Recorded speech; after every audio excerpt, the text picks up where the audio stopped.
Hello everyone and welcome to Magic Weekend Paris 2011 with me, Pro Tour statistician Rich Hagon, and him, Pro Tour historian Mr. Brian David-Marshall.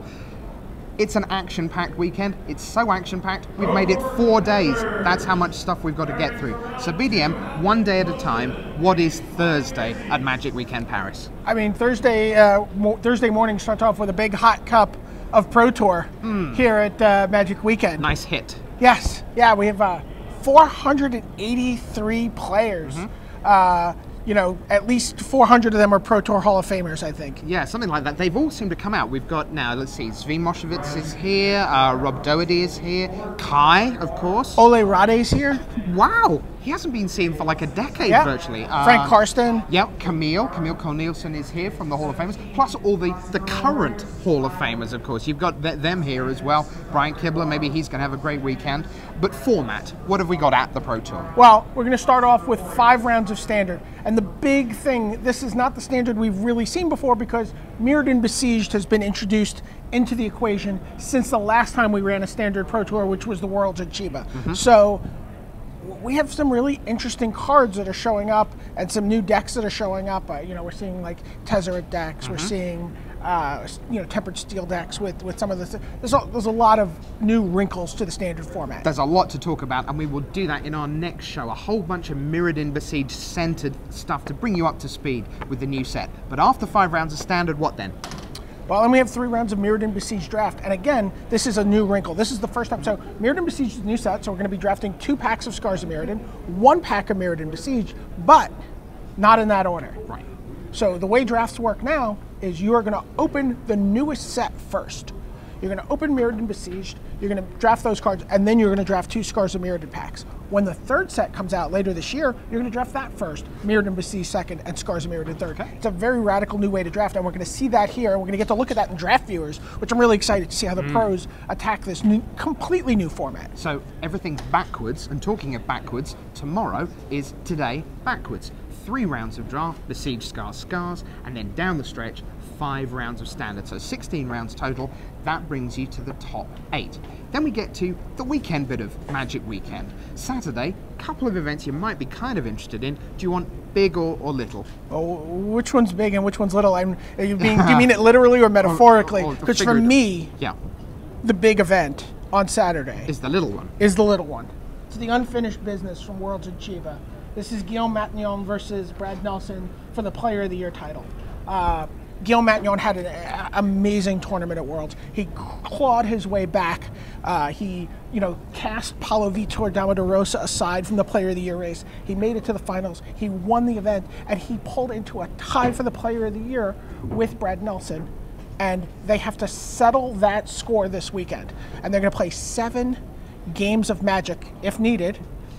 4 in standard, and 3 in super sealed. Now, super sealed is 6 Scars of Mirrodin boosters and 6 Mirrodin Besieged boosters. So if you think you can do a lot of stuff with 6 boosters, with 12, there could be all kinds of infect craziness, Mirren entertainment. We're really looking forward to seeing what they do. And they're kind of sandwiched in the middle of the 4 games of standard. So they do 2 games of standard, then you get the sealed where it's certain to matter, and then the last 2 games, if needed, as they say in the States, will bring you back to standard. So that's the big little event, which arguably is the smallest event in Magic history, 2 players.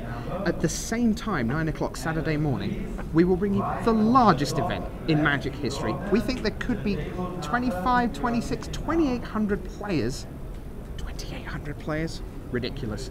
At Grand Prix Paris. Unreal. The certified Guinness Book of World Records for the number of pairs playing a card game at once is, I believe, I could be off by a couple, 1,183 pairs of players. It is possible that we're going to attempt to certify that new record this weekend. So if we end up with 2,500 players, 2,600 players, we're going to end up with more than that certified number of players and a Guinness Book of World Records. Absolute craziness. Let's take a little look further at the Player of the Year playoff. 2 players, and we begin with France's Guillaume Matignon. There he is. Now, he's one of the French players you don't necessarily know a ton about, but at a national level, he's got an absurd record. Top 8 of nationals after top 8 of nationals, Nationals was a big part of the reason he's here this weekend, because it was thanks to sneaking into the top 10 of the team competition at Worlds in Chiba with Antoine Ruel on board as part of the team that he managed to just creep up to enough to equal Brad Nelson. Now, he's got a team that he's been testing with. BDM, talk us through the players that he's been testing with. Yeah, there's been a super team in Paris. I mean, you see Patrick Chapin, one of the most popular writers in the game of Magic, one of the best players, certainly a great metagamer. He's there. Guillaume Wafatapa, I mean, this is Guillaume's great friend. If you've read Guillaume Matignon's tournament report about Worlds, you really learn a lot about their great friendship and how they're sort of entwined. I mean, there's even a great piece that Guillaume wrote about all these different decks he was testing out for the Mirrored and Besieged format, and he's like, but none of these are control decks. That's right. I'll leave the control decks to Guillaume Wafatapa. Yeah. Why would you not? And if that's not enough, we'll add Gabriel Nassif to the mix. We'll add, Hall of Famer Gabriel Nassif into the team working in France to break the standard format. So, a great squad. Pretty astonishing. Yeah, it'd be hard to match that. It would.